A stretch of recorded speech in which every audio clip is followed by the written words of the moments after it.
Ça fait 10 ans que je suis thérapeute et énergéticienne dans mon petit coin, tranquillement, à développer mes connaissances et mes activités. Et depuis 2 ans, en fait, j'œuvre à être à l'extérieur parce que j'ai le sentiment d'avoir vraiment des choses à dire et à proposer une nouvelle lecture pour les uns les autres. À savoir pourquoi inscrire la joie dans son ADN. Pour moi, chacun d'entre nous, on a un pouvoir absolument illimité. C'est réservé à personne. C'est simplement la décision que nous pouvons poser à un moment donné, chacun, de choisir d'être heureux, de choisir d'être en bonne santé, de choisir d'avoir une vie en abondance matérielle, en abondance d'amour, sous toutes ses formes. Donc moi, mon parcours, c'est au départ donc né à Paris, école classique, un bac +4 en école de commerce, avec une intégration dans le système entrepreneurial plus classique. Donc j'ai travaillé pendant 13 ans dans la grande distribution alimentaire à différents postes d'encadrement, de gestion de projet et de négociation avec les centrales d'achat. Donc c'était warrior. C'était un métier un peu rude et en même temps qui m'a apporté énormément d'ancrage, énormément d'expérience humaine et qui m'a permis d'envisager aussi une autre part de ma vie. Parce qu'étant chef de projet sur le fin de parcours, j'ai vu que je pouvais actionner et faire donner envie aux gens de travailler sans être hiérarchique avec eux. Et on a vraiment créé des très très beaux projets transversaux. Donc à partir de là, je me suis dit, ok Dom, tu peux faire autre chose. En parallèle de ça, j'ai eu 3 enfants et une qui était très particulière, donc toujours connectée avec l'invisible. Et une elle-même d'ailleurs malade, et malade physiquement, tôt, avec des pathologies qu'on ne comprenait pas du tout, qui ne rentraient pas dans les cases médicales. Donc moi, en tant que parent, je me suis dit, voilà, il faut que je trouve des solutions. Et puis, à un moment donné, la nounou des enfants a commencé à masser ma fille. Et la révélation, ce que l'aspirine ne faisait pas, à savoir faire baisser la température, bizarrement, le massage a fonctionné. Donc moi, cartésienne, qui avait été éduquée dans ce modèle-là, j'ai dit, waouh, ok, il y a des tas de choses que je ne comprends pas et que je ne sais pas. Alors, je fais comment ? Alors j'ai commencé à apprendre, j'ai commencé à aller masser, à suivre des stages en massage ayurvédique, en reiki, donc je suis maître enseignant reiki, en shiatsu, donc j'ai suivi les 4 années d'enseignement. Je suis pas shiatsuki parce que j'ai pas voulu aller jusqu'au bout. Et puis je me suis installée en 2007 en tant que thérapeute. Donc le parcours a pris un peu de temps. J'ai pris conscience de toutes ces transformations à partir des années 2000-2002. Et 2007, j'ai choisi d'incarner ce métier. J'ai choisi de quitter le système éducatif traditionnel en prenant des risques importants sur le plan social, sur le plan matériel, en tout cas dans le regard des autres. Donc à partir de là, j'ai reçu des gens pour les, entre guillemets, soigner, alléger. C'est-à-dire que je reçois des enfants, des parents, des adultes, des très anciens. Et puis je les reçois comment ? Je les reçois chez moi, au cabinet, ou bien à distance. C'est-à-dire que je peux accompagner par téléphone, par Skype ou simplement par la pensée. C'est-à-dire ce que je fais moi aujourd'hui, chacun d'entre nous, on a la possibilité de le développer. Chacun d'entre nous, on a des talents non développés parce que notre système éducatif et social ne le permettait pas encore, mais qui sont réellement là. Alors ce que j'ai découvert, c'est qu'on est une infinité de choses. Donc pour moi, un corps humain, c'est du physique. À l'intérieur de l'atome, à l'intérieur de la cellule, l'atome, c'est de la vibration, c'est du mouvement, d'accord ? Corps cellulaire. Ensuite, on est quoi ? On est de l'eau. On est en 70% de matière aqueuse. Bon, ok. Et là, j'ai rencontré les travaux de Masaru Emoto. Je ne sais pas si les uns et les autres vous connaissez. C'est un Japonais qui a fait des travaux, qui est un scientifique, qui a fait des travaux sur la cristallisation de l'eau. Alors, il a écrit un ouvrage qui est disponible sur Internet et il y a des tas d'images. Ça s'appelle les messages cachés de l'eau. Alors, qu'est-ce qu'il a fait? Il a soumis l'eau à de la cristallisation. Il a fait passer l'eau à moins 20 degrés. Et il a mis de l'eau dans des pots et il a écrit « Je t'aime »,« T'es un con »,« Je te déteste » dans différentes langues. Il a fait la même chose avec de la musique. Il a soumis de l'eau à de la vibration musicale, sonore. Évidemment, il a fait des clichés. Ensuite, il a soumis la vibration à de la pensée. Les clichés sont étonnants aussi. Quand les mots ou les intentions ou les vibrations sonores ou lumineuses, les mots écrits, sont jolis, alors à partir de ce moment-là, le cristal est magnifique. Quand les mots sont rudes ou violents, la cristallisation ne se fait pas. Donc, ok. Il a démontré que quand les moines prient, qu'est-ce qu'ils font? Il a pris de l'eau des lacs de Tokyo, il a soumis l'eau à moins 20 degrés, pris les photos du lac avant et après la prière bouddhiste. Après la prière, c'est absolument merveilleux. Qu'est-ce que c'est prier? Alors je me suis dit, mais moi, prier c'est quoi? C'est actionner sa tête avec son cœur. Ça, moi, je sais faire. Alors je ne fais pas toujours bien, je ne fais pas toujours dans le bon sens, mais je sais faire. Et on sait tous faire. Pendant longtemps, j'ai essayé d'être dans les méditations zazen pour avoir le cerveau, l'encéphalogramme plat. J'y arrive pas. Alors je me suis dit, mais je suis née à Paris, en Occident. Ce gars, Emoto, il me démontre que ma pensée agit sur la qualité de mon eau, H2O. J'en fais quoi de cette information? C'est majeur.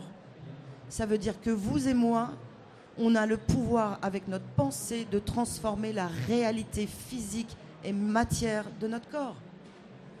Waouh! Bon, jolie info. Alors j'ai commencé à éduquer ma tête.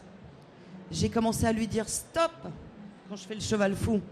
Et avec les et si, ah peut-être, au cas où. On est éduqué comme ça depuis des générations. Ça, on est hyper fort. Petit à petit, dans toutes mes recherches et les pratiques avec les clients, ou patients, ou amis, tout ça c'est la même chose, j'ai structuré pour moi l'humain en deux parties. Une partie qui est une partie physique et une partie qui est une partie vibratoire, invisible, magnétique. Pour moi, on a un corps physique, d'ego, de matière, Dominique, et on a un corps magnétique, d'âme, invisible, vibratoire, vous l'appelez comme vous voulez. Et notre ouvrage aujourd'hui, ensemble, c'est de faire encore en sorte que ce corps magnétique soit à l'intérieur du corps physique pour pouvoir avoir une pensée centrée, ciblée, un émotionnel orienté et des actions créatrices. Ça, c'est réservé à personne et c'est possible pour tout le monde. Qu'on ait 6 mois ou 110 ans. C'est le pouvoir de chacun. Nous sommes un corps physique. Nous sommes un corps émotionnel et nous sommes un corps intuitif. Donc mon travail, si l'envie est là d'être heureuse, c'est de réorganiser tout ça de façon à ce que mon corps physique puisse poser des actions saines, créatrices, que mon émotionnel qui est lié à ma transgénérationnelle, on a récupéré des cadeaux chez papa, maman et grand-père, grand-mère depuis X générations, on a conscience de rien, peut-être 5% et encore. Et puis il y a l'âme. Tout ça, c'est dans la partie émotionnelle. C'est inscrit dans notre ADN. On est en réaction et on nous apprend à vivre en réaction et non pas en action. Et puis au cœur, ici, au plexus, chacun d'entre nous, ah ouais, j'adore cette personne. On ne sait pas pourquoi. On n'en sait rien. On ressent que c'est ça. On rentre dans un endroit, il est magnifique, hein, mais waouh, ça va pas. On ne sait pas pourquoi. Notre instinct, notre intuition est là, qui nous guide. Chacun d'entre nous, on a cette intuition, on a cet instinct, on a ce que j'appelle le pur esprit. C'est notre chef d'orchestre, c'est notre guide, c'est notre meilleur conseiller individuel. Et il est en chacun d'entre nous. Et c'est pour ça qu'à chaque pensée, chaque parole et chaque acte, on est en train de vibrer quelque chose, qu'on en ait conscience ou pas. Le corps physique, le corps de l'ego, ma personnalité, Dominique, mon corps d'émotion, ici, toute mon histoire de vie, celle-là, les autres, les cadeaux parentaux. Ok, il y a des paquets, qu'est-ce qu'on en fait? Ces émotions, elles sont signifiantes quand j'ai peur, quand je suis en colère, quand c'est pas juste, quand ma vie me propose des exercices dans lesquels je suis inconfortable. Ça, c'est que des informations, c'est que des exercices pour transformer nos émotions. C'est le moyen de savoir qu'il y a un truc qui bug dans notre ADN. Notre ADN, aujourd'hui en Occident, on en étudie 3%. Les 97% s'appellent de l'ADN poubelle. Junk, DNA. Bon, vous croyez réellement que le corps humain est capable d'avoir 97% de rien du tout? Je ne crois pas.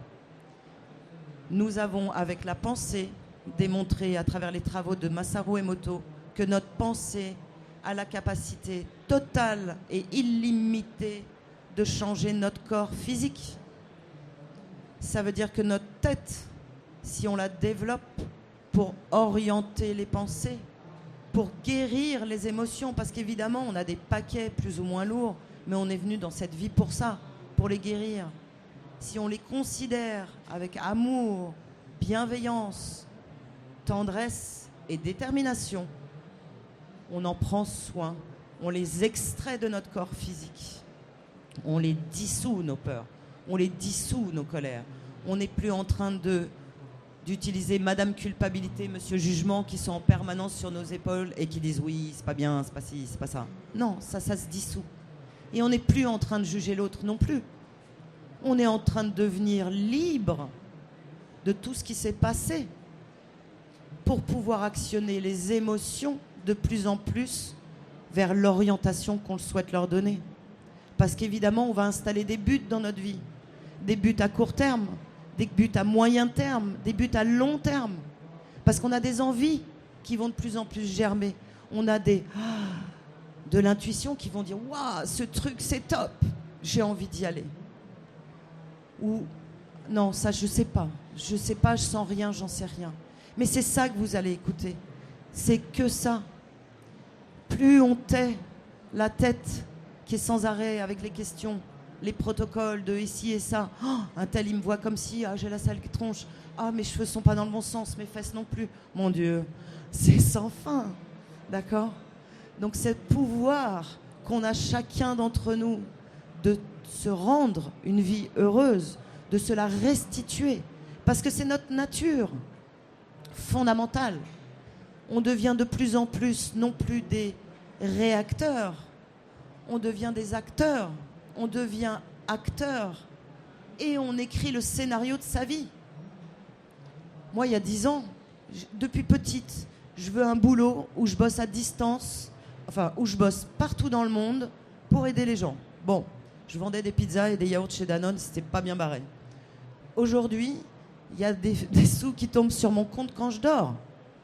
Parce qu'il y a des produits qui se téléchargent, parce que j'ai envie d'être heureuse, parce que, vous voyez ce que je veux dire, on a tous 100% de ce potentiel, qu'on soit comptable, flic, homme politique, ou quel que soit le métier, qu'on soit étudiant, les petits, les grands, la liberté totale en chacun. Il faut vraiment la connaître, il faut la savoir. Et je vais même revenir en arrière. Regardez nos caducées de pharmacie. Vous voyez la croix, la verticale, donc c'est notre colonne vertébrale, d'accord? Dans la partie physique, dans la partie magnétique, énergétique, c'est nos fameux 7 chakras, pour autant qu'il y en ait que 7. À l'horizontale, la croix, qu'est-ce que c'est? Tous nos organes émotionnels, cœur, rate, pancréas, l'estomac, vésicule biliaire, foie et les reins. Ok, ça c'est l'usine de traitement des émotions du corps physique. En son centre, le plexus, l'intuition, Le pur esprit. Autour, il y avait 2 serpents encore il y a 5 ans. Aujourd'hui, on en est à 1. Mais il y a 20 ans, il y en avait 2. Les 2 serpents qui tournent autour de la croix du caducée de pharmacie, c'est quoi? C'est 2 circuits énergétiques. En Inde, on les connaît très bien. C'est Ida et Pingala. C'est le yin et le yang dans la partie énergétique. Le masculin et le féminin dans la partie énergétique. Ils partent de la petite queue du coccyx. Ils se croisent en chaque chakra pour aller taper dans la glande pinéale. La glande pinéale, c'est un tout petit organe qui est dans notre tête, ce que j'appelle notre antenne Télétubbies. On a 5 sens dans le corps physique, on a 5 sens dans le corps magnétique. Alors, en Occident, on nous explique que la glande pinéale, ça sert à rien, sauf pour orienter après l'adolescence. Elle ne sert plus à rien, elle est cristallisée, calcifiée, dit-on. Alors oui, elle se calcifie avec le fluor qu'il y a dans l'eau des robinets du monde entier. Bon, on continue à être un peu lobotomisé avec ça, mais pas trop. Et de moins en moins parce qu'on a de l'aide. En tout cas, cette glande pinéale, c'est notre antenne qui permet la télépathie, la clairaudience, la clairvoyance et la télékinésie et la guérison. Et on est tous dotés d'une glande pinéale qu'on n'éduque pas du tout chez nous. Au contraire, on lui met un peu de fluor pour que ça ne marche pas. Sauf qu'en Inde, maintenant, il y a des écoles depuis une dizaine d'années où on apprend aux enfants à lire sans voir. On apprend aux enfants à guérir. On leur apprend à réutiliser le potentiel humain. Sur notre caducée de pharmacie, les 2 serpents sont là et la tête du serpent, c'est la glande pinéale. Cette glande pinéale, c'est de la forme d'une pomme de pin. Et regardez sur la place du Vatican à Rome, il y a une énorme pomme de pin. Vous croyez que c'est par hasard? Les Incas, les Aztèques, les dollars américains, il y a le 3e œil, l'Égypte, Horus. On a tous cette information qui traverse l'espace-temps. Sauf que jusqu'alors, c'était réservé aux francs-maçons, à certaines élites et à d'autres. Certains politiques sont parfaitement au courant de ces mécanismes, certains économistes et acteurs du changement économique le sont aussi.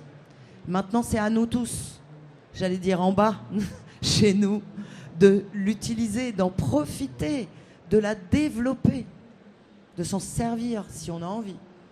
Et petit à petit, on va utiliser son cœur pour guider sa vie, son intuition qui dit oui, je vais par là. Les émotions sont de plus en plus traitées par des exercices et des pratiques et on les met au service du but et on les met au service du mental, comme un sportif de haut niveau le fait depuis la nuit des temps. Sauf nous, non. Et puis on pose les actes.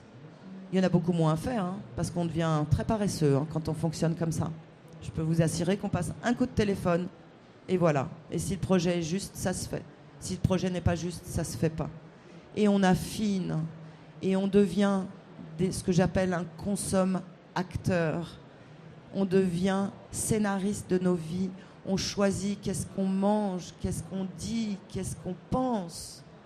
Et évidemment, les vibrations que nous recevons changent. Chaque jour, aujourd'hui, je pose demain. L'idée n'est pas d'avoir des buts en se disant je ne vais jamais y arriver, ce n'est pas le propos. C'est juste pour aujourd'hui, je fais quoi pour que ça change pour moi? Juste aujourd'hui. Et ce juste aujourd'hui, il va poser le juste demain. De toute façon, puisque c'est une onde. Et on est en permanence au mouvement. Quand on pense, quand on dort, quand on est dans le coma, on est en mouvement. Le souffle, c'est le lien entre nos 2 corps, entre le corps physique et le corps émotionnel. Nous sommes, avec ce souffle, le lien entre les 2. Le souffle, c'est le son de la vie. Le souffle n'est possible que s'il y a du mouvement. Donc dès à présent, vous pouvez vous-même écouter votre souffle, votre respiration, comment on respire chez nous. En apnée. Voilà. De moins en moins, parce qu'on prend conscience. Et ce souffle, comme la forge qui est ventilée, il aère, il oxygène l'eau, H2O de notre corps physique, constamment. Donc le simple fait de commencer à prendre conscience de son souffle, de sa respiration et de pratiquer en regardant sur Internet des petits exos de respiration, vous allez changer votre vie. C'est gratuit. Il faut juste le vouloir. C'est cette énergie du changement dont on a le pouvoir chacun. Chacun. Il n'y a pas d'argent, il n'y a pas de temps, chacun on a ce pouvoir. Donc vous et moi, on a cette possibilité de changer en nous. Et évidemment, nos vibrations à nous, elles changent. Donc qu'est-ce qu'on émet quand on va à la boulangerie, ou quand on répond aux impôts, ou qu'on paye son URSSAF, ou son RSI dans les grands jours? Qu'est-ce qui se passe? Eh bien, on va leur donner des bisous, même si on sait plein de choses. Mon courrier, maintenant, l'administratif, et pourtant, c'était pas mon dada. Aujourd'hui, je mets des mots d'amour et je fais des bisous sur les enveloppes. D'accord? Et je me remercie de pouvoir payer mes factures. Ouais. Au lieu d'avoir ce truc qui nous stresse en permanence par rapport à l'argent, où rien n'est juste pour personne, aujourd'hui, on actionne autre chose. Et évidemment, dernièrement, j'ai le RSI qui m'a rendu de l'argent. C'est quand même une révolution. Yes! Ça veut dire que moi, mon énergie, moi, ma vibration de peur par rapport à ça, elle a progressé. J'ai de moins en moins peur. Et de plus en plus, bizarrement, ça change tout autour de moi. Et comme ça change tout autour de moi, moi, je vais pouvoir transmettre invisiblement qui je suis partout où je suis. C'est comme ça qu'on devient acteur du changement. On s'en fout des élections et de leur folie. Oui et non. Bien sûr, on reste acteur dans la matière. Mais on est acteur dans la pensée. On est acteur dans la vibration de nos créations avec notre tête. Sans arrêt. Qu'est-ce qu'on veut? Est-ce qu'on est contre ou pour?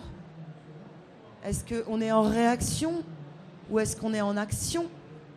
C'est à nous de choisir chacun. Et tout est juste. Chacun a le droit de dire ça me plaît, ça me plaît pas. Et à nous d'apprendre à accepter que l'autre n'est pas comme nous. Il a le droit. On nous a appris qu'on était tous pareils. On doit s'habiller pareil. Regardez les territoires où le jean, j'en porte, hein. Mais on va dans n'importe quel pays, on a tous un jean quelque part. On a pensé qu'on était tous pareils. Moi, je crois pas du tout. Alors, on peut porter des jeans, mais tous différents dedans. Et c'est là où on est essentiel. C'est là où on est des petits maillons, chacun d'entre nous. On est une cellule sur cette planète. On est 70 milliards de cellules dans le corps physique. On est 70 milliards d'humains sur la planète Terre. On fait quoi? Je police ma petite cellule humaine. Voilà. Et je ne remets plus mon pouvoir à qui que ce soit. C'est moi qui suis responsable de ce que je vis. C'est moi qui crée ma vie. C'est moi qui porte un programme dans mon ADN qui me fait vivre des événements désagréables. Et j'en connais quelque chose. Mais ce désagréable, il est mon expression de l'enseignement que je reçois. Ok, j'aime pas ça. Je suis pas confortable là-dedans. Je déteste cette personne. J'en fais quoi? Est-ce que je suis toujours dans la guerre et la réaction? Ou alors je sors du triangle victime, bourreau, sauveur? On n'est aucun de ces trois pôles. Et on s'extrait de ça. Et culpabilité, jugement, on les dissout tranquillement. On leur souffle un peu dessus. Et on regarde ce qu'on vit. En fait, c'est quoi cette émotion? Ça touche quelle peur en moi? D'accord? Chacun. Moi, je dis toujours un par famille, un par service d'entreprise. Un qui change sa conscience et qui donc change son taux vibratoire, son énergie vibratoire. Ça se télécharge évidemment sur les descendants et les ascendants.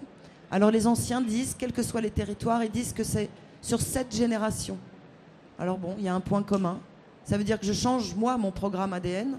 Je change aussi celui de mes gamins, sur 3 générations, les descendants et celui de mes parents, vivants et morts. Waouh! Ça veut dire que naturellement, le programme karmique dans lequel on est se dissout de notre simple travail avec la tête et les émotions. C'est quand même pas hyper loin de nous. C'est disponible qu'on soit aux toilettes ou au dodo, dans la queue d'un magasin ou en train de faire n'importe quoi. Donc c'est pas si loin, c'est juste le prendre en conscience, en considération et le travailler. Donc on a ce pouvoir et ça veut dire que partout où on va, les personnes qu'on rencontre, les personnes qui pensent à nous, elles vont pouvoir télécharger invisiblement ce que nous avons guéri, chacun, un par service d'entreprise, un par famille, c'est rien. C'est rien. Et ça se dissout, ça se télécharge sur tout le monde. Et donc la conscience se développe, évidemment. Regardez déjà en quelques années combien le parcours est vaste. Et regardez, revenez à l'histoire, 100 ans avant, la position des femmes soumises à l'homme et l'homme à Dieu. Ben on en sort. Ah, c'est pas tout facile, hein, mais on en sort. Les femmes aujourd'hui ont une identité yin et yang. Avant, les femmes étaient que yin, que soumission, dans l'extrême, l'extrême, merci, dans l'extrême du yin. Et nos hommes, dans l'extrême du yang, des guerriers, warriors sans émotion. Il faut quand même savoir aujourd'hui en Occident que le plus fort taux de mortalité chez les hommes, de 25 à 46 ans, c'est le suicide. On n'en parle jamais, jamais, ça n'existe pas. Alors, il y a toute cette évolution, les femmes contre les hommes et les hommes contre les femmes. Au secours, on va arrêter ça. Alors oui, je suis pour la féminité et pour la masculinité. C'est-à-dire que chaque homme retrouve son équilibre féminin-masculin en lui. Action, création. Chaque femme retrouve son pouvoir d'action et associé à son pouvoir de création. C'est exactement ce qui est en train de se passer aujourd'hui. Et regardez dans les territoires qui jusqu'alors étaient réservés, en tout cas une grande partie, on va dire que l'Occident était dans la matière, dans l'extrême matière, le yang, et l'Orient dans l'air, la spiritualité, le yin. Ça ne marche pas, ni d'un côté, ni de l'autre. Bizarrement, comme pour les hommes et les femmes. Le système du yin soumis au yang, soumis à on ne sait pas très bien quoi, c'est terminé. La polarité entre chacun d'entre nous, masculin, associé au féminin, centré sur le cœur, écoutant l'intuition qui est là. Nous savons guider nos vies. Nous savons vibrer autre chose. Et on arrête de vibrer la crise. Tout ce qu'on nous raconte à la télé ou dans la presse, enfin, vous savez très bien qu'il y a simplement 10 propriétaires les plus vastes qui sont détenteurs de la presse papier. Donc sur la télé, c'est à peu près encore moins. Donc il faut regarder ce qu'on lit, il faut regarder ce qu'on écoute et être attentif à être juste avec nous-mêmes. Est-ce qu'on est dans la peur qui est actionnée par tout le monde ou est-ce qu'on est dans je sors du triangle victime, bourreau, sauveur et on est dans l'amour? Les hommes et les femmes ensemble, l'Orient et l'Occident ensemble. Et il suffit de voir en ce moment les liens qui se créent, que ce soit les Occidentaux qui vont vers les Orientaux et vice-versa. Les énergies se complètent. On est en train de rééquilibrer sur le plan planétaire l'équilibre féminin-masculin. On est en train de rééquilibrer chacun de nous. C'est pour ça que c'est essentiel et il n'y a pas de petite personne. Ça n'existe pas. On voit bien des personnes qui sont dans des jardiniers ou des personnes tout à fait inconnues qui sont dans des capacités émotionnelles et mentales exceptionnelles. Et on n'en entend jamais parler. Hein. Bref, c'est chacun d'entre nous, dans notre conscience, dans notre cohérence, dans nos choix, dans nos travaux, dans notre vigilance, qui va permettre que nous choisissons de vivre bien maintenant et d'inscrire le rire et d'inscrire la bonté et d'inscrire la liberté d'être qui on est. Tranquille, quoi. D'accord ? Donc moi, c'est ça. Aujourd'hui, j'ose être dehors parce que j'ai l'intime conviction, j'ai pratiqué moi, sur moi, et j'ai vu ma vie changer, j'ai vu ma vie se transformer, j'ai vu tous mes talents, enfin tous, j'espère qu'il y en a encore d'autres, mais en tout cas plein de talents sortir, s'extraire. Et aujourd'hui, j'accompagne les clients avec les soins. Ce sont des sons, et notamment je fais des soins arthrose depuis, je sais pas, 5-6 ans maintenant, et qui fonctionnent très bien. Voilà, c'est stop douleur arthrose. Et ça, c'est, on va dire, une spécialisation. Mais pour tout le reste, j'ai des petits-enfants, des enfants qui aujourd'hui à l'école maternelle sont un peu épatés d'avoir, bah oui, parce qu'ils ont des talents bien supérieurs à nôtres et qui sont déjà dans cette conscience où la glande pinéale fonctionne, et aussi bien des anciens qui, depuis la nuit des temps, sont enfermés dans leur peur et leur douleur et qui se disent, avant de mourir, bah, je voudrais bien comprendre la vie. Voilà. Donc c'est ce panel. Nous avons, nous, chacun d'entre nous, 100% de possibilité de transformer notre vie et d'avoir une vie joyeuse. Mais ce n'est pas dans 10 ans, hein. C'est la semaine prochaine. Vous verrez les choses changer. Maintenant, un pas, plus un autre, plus un autre, plus un autre. Voilà. Et 1 plus 1 plus 1, ça fait beaucoup. Et ça veut dire qu'on reprend le pouvoir chacun. Ça veut dire que ces histoires de crise et de manque d'abondance et de santé se terminent. Et ça peut se terminer très très très très vite. À partir du moment où on n'y croit pas et on n'actionne pas ce mécanisme qui nous est encore proposé, eh ben on va vachement mieux. Et on n'a plus besoin de ce système. D'accord ? Chaque jour un peu. Voilà. Est-ce que vous avez des questions, des envies, des open bar? Je veux bien que tu... On a 2 micros. C'est la fête. Oui, normalement, il est bien. Merci. Concrètement, au quotidien, comment est-ce que tu fais pour inscrire ta joie dans ton ADN en termes de protocole, d'exercice? Oui, alors j'utilise des tas de petits trucs. C'est-à-dire qu'en fait, je suis en conscience avec ce que fait ma tête, déjà. Je vous ai parlé du souffle. C'est regarder comment vous respirez. C'est la première chose. Comment vous respirez, c'est le 1. Ensuite, le matin, au réveil, moi je suis beaucoup dans la gratitude. Gratitude pour... parce chez nous, on nous apprend à regarder ce qu'on n'a pas tout le temps. On n'a pas le bon truc, on n'a pas le bon machin, il faut toujours un autre chose. Et alors qu'en fait, moi, finalement, je me lève, j'ai un super joli réveil qui sonne pas désagréable, même si c'est compliqué. Et puis, je vais dans ma salle de bain et je ouvre mon robinet et il y a de l'eau chaude. Waouh. Et puis, je vais choisir mon petit-déj parce que, voilà. Donc, c'est être dans cette notion de gratitude en toute chose, c'est-à-dire reprendre le pouvoir de la conscience sur ce qu'on a, quoi. Qu'est-ce qu'on a ? On a une famille, moi j'ai mes 2 jambes qui marchent, mes bras, je peux faire le ménage. Alors je suis pas fan, hein, mais je peux faire le ménage, je suis pas obligée de demander de l'aide à quelqu'un. Eh ben, je me remercie pour ça, je suis dans la gratitude de pouvoir faire le ménage. Et du coup, et puis je pense beaucoup à l'invisible et je demande de l'aide aussi pour le ménage. Donc c'est-à-dire que je me connecte aux petites énergies invisibles, aux petites fées, hein, je les appelle comme ça, c'est féminin, c'est bizarre. D'ailleurs, il faudrait peut-être que je change. Mais voilà, et je remercie à la fin, et le ménage est tout léger. Et pendant que je fais le ménage, je suis en récitation de Ho'oponopono, par exemple. Ho'oponopono, vous connaissez les uns et les autres ? Je suis désolée, pardon, merci, je m'aime. Quand je suis en colère, parce que ça arrive, hein, y a quelqu'un qui m'a dit un truc qui m'a pas du tout plu. Et j'ai parfois réagi de façon un peu impulsive. Alors le soir, je vais revisiter cet événement. On va revisiter les soirs, les événements de la journée qui ont été désagréables, inconfortables. Et puis on va se dire, ok, annule. Moi je fais contrôle alt sup. Stop. Hein, voilà. Annule, efface, remplace. Et je le visualise dans ma tête. Et je me fais un scénario, un nouveau scénario. Où je dis autre chose à la personne, ou même la personne me dit autre chose.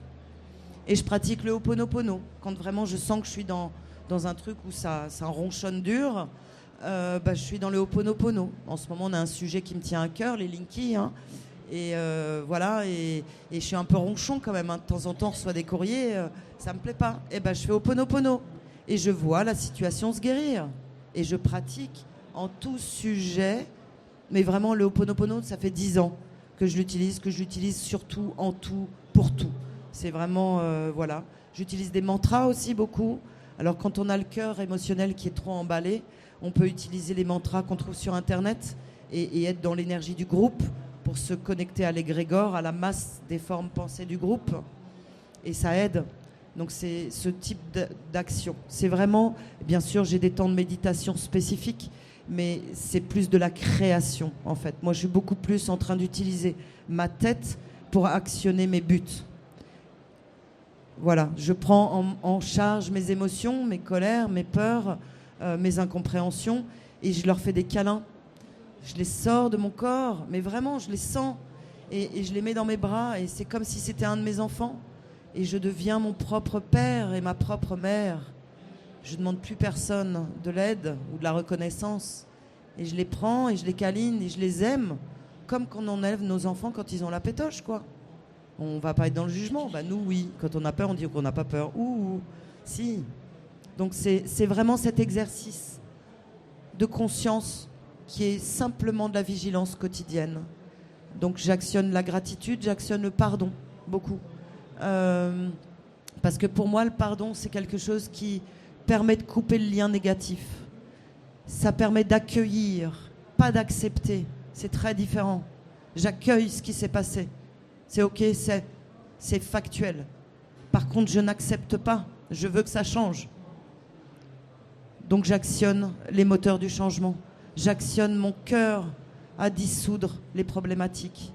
Et de cette façon-là, chacun d'entre nous, on transforme notre ADN. L'encodage vibratoire que nous transmettons à notre corps change. Alors au début, les Ho'oponopono, je me regardais, je disais mais c'est carrément conceptuel ce truc.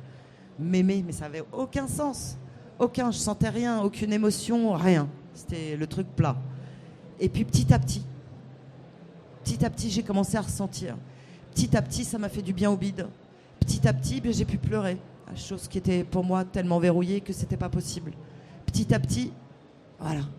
Et aujourd'hui, je le ressens. C'est même plus des mots. Le son des mots est imprimé dans mon corps. Et on est, dans tout ce dont je vous parle, on est sur ce que j'appelle le verbe créateur. Nous sommes le son, nous sommes la lumière, nous sommes vibration, et nous sommes cet infini pouvoir. En chaque minute, qu'on fasse du skate ou autre, qu'on soit en soirée, qu'on prépare un repas. Ah oui, je fais ça aussi pour préparer un repas. Aujourd'hui, on nous dit qu'il faut manger bio et tout, nickel. On se prend la tête. Alors, c'est sûr, on va essayer d'acheter au mieux de la cohérence économique proposée, avec une conscience. Donc, on devient consomme-acteur. Maintenant, moi, j'aime le chocolat, hein, vraiment. Et je vais me faire des tartines, pain, beurre salé, pain, ouais, je mange du gluten, beurre salé. Comment je mange ma tartine ? Je vais, au lieu de me dire, waouh, c'est pas bon, c'est plein de gluten, c'est l'horreur et machin et truc. Ce qu'on fait tous, hein. On est tous dans notre jugement. Je fais l'inverse. D'abord, je me remercie de pouvoir m'offrir ce plat. Et puis, je savoure chaque bouchée. Je mâche en conscience et je ressens ce chocolat qui est carrément délicieux. Ok ? Je prends pas un gramme, bizarrement.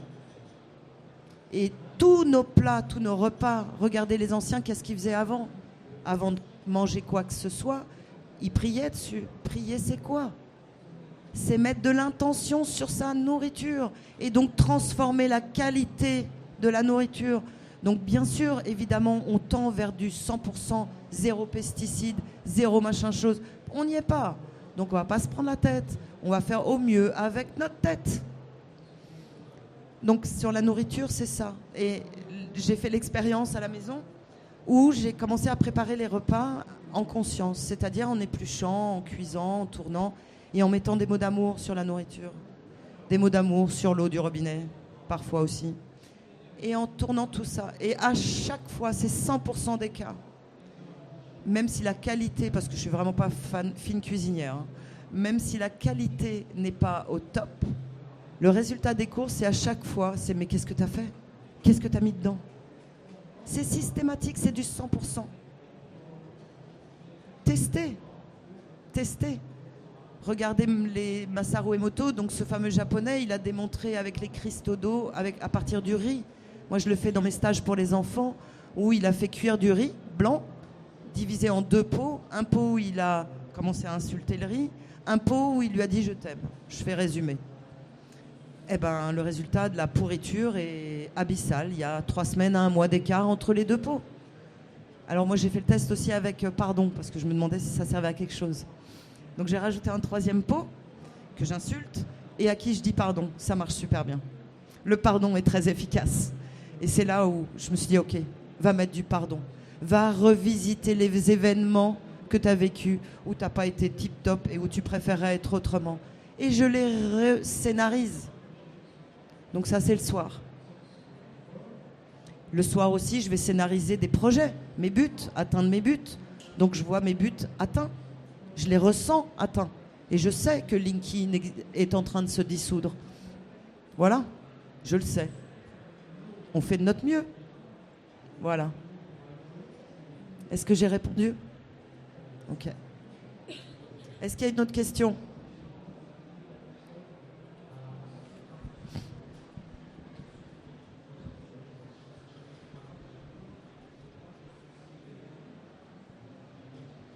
Merci.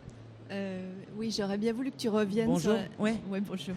J'aurais bien voulu que tu reviennes sur la question des organes émotionnels. Oui. Que tu nous expliques un petit peu, parce que donc ça voudrait dire qu'il y aurait des organes qui ne seraient pas liés aux émotions. Toutes les émotions vont s'inscrire dans les organes. Par contre, certains organes sont l'usine de traitement des émotions. Tout particulièrement les reins et le foie et la vésicule biliaire. Ça, c'est vraiment c'est l'usine de traitement des émotions. Le cœur est l'usine, on va dire, de réception et d'émission de l'émotion. C'est la pompe en plus qui va actionner l'eau, H2O, dans l'ensemble du corps et l'oxygène. Donc oui, on a vraiment des organes spécifiques. Et quand les maladies se déclarent dans ces organes-là, on sait que c'est des personnes qui n'ont pas du tout transformé la part émotionnelle. Et c'est pour ça que c'est généralement assez foudroyant, surtout en ce moment qu'on est tous en grand changement planétaire, humanitaire. On voit bien que tout ce qui est secret, caché en nous-mêmes est en train de sortir. Tout ce qu'on n'a pas réglé est en train de sortir. Est-ce que je réponds à ta question ? Tout à fait. Il y avait une autre chose sur laquelle je voulais bien revenir, c'était la question de la louange, en ouais. fait. Bon, alors là, je vais parler de mon point de vue. Mm-hmm. En fait, je pense que c'est vraiment important. Vous m'entendez là ou... Oui. C'est vraiment important de faire alliance avec les choses, avec ce qui est. Parce que accueillir, comme on en avait général, effectivement, on est beaucoup plus dans la déploration. Ah, je n'ai pas ceci, je regrette ceci, je l'ai eu mais je l'ai perdu, etc. Tout à fait. Alors qu'en fait, on s'aperçoit que on a beaucoup plus que ce que l'on sait, que ce que l'on pense avoir. Et donc cette idée de se remettre en accord avec ce qui est, et notamment avec soi-même évidemment, puisque on a la chance d'être. Hein, absolument. On est plutôt qu'on n'est pas. Et donc il faut vraiment l'accueillir comme un cadeau. Et c'est vrai qu'il nous arrive des tas de choses qu'on n'a pas recherchées, qu'on n'a pas souhaitées, mais il faut aussi qui sont inscrites dans l'ADN. Donc ça fait partie de notre processus, ça fait partie du changement. Transformation. Exactement. Donc en fait, il faut, je sais pas, pour moi, être sur Terre, c'est l'école. On est sur Terre pour apprendre un certain nombre de choses, pour se transformer. À s'aimer, entre autres, essentiellement. Et donc on a des tas de leçons qui nous viennent. Et puis voilà, donc il faut effectivement les accueillir. Qui ne veut pas dire se soumettre, enfin, ou s'aplatir. C'est accueillir mais ne pas accepter. Voilà. Pour moi, cette phrase, elle est hyper importante. On accueille. Donc c'est ok, mais on n'accepte pas. Donc on change.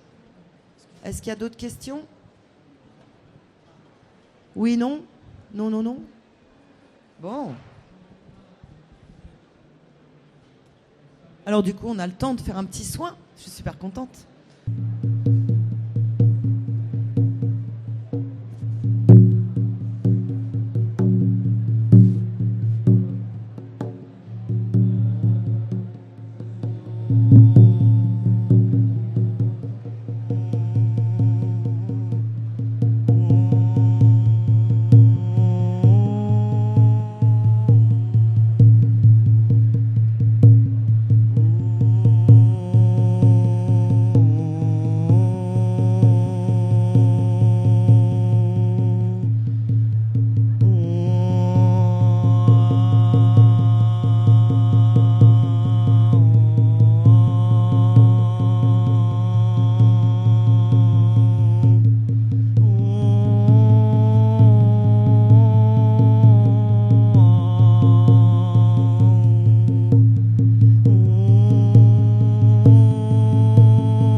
concentrer sur votre organe du cœur pour qu'il s'assouplisse, s'élargisse, dispense de nouvelles saveurs, la douceur.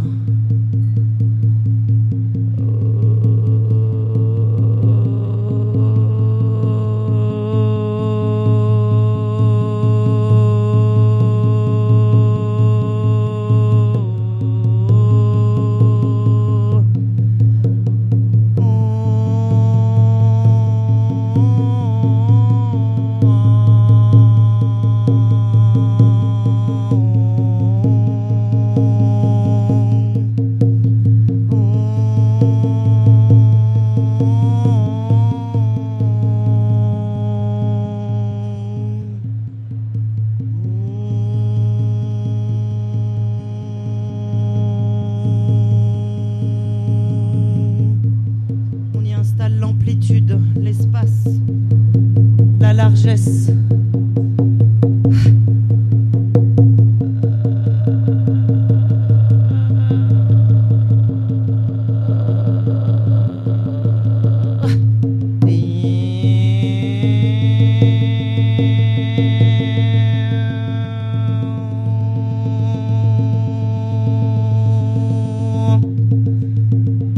On le connecte au plexus.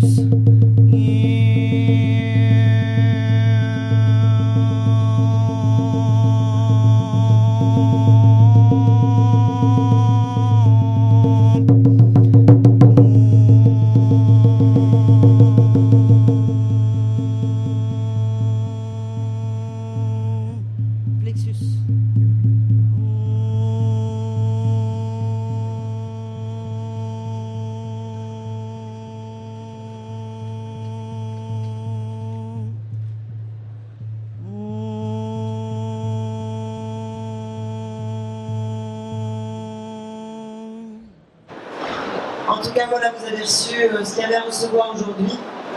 L'idée d'alléger vraiment l'espace du cœur et de pouvoir y faire entrer absolument toutes les saveurs. Donc, n'hésitez pas à créer, à croire et à rire de vous et de nous. Bonne journée à tous.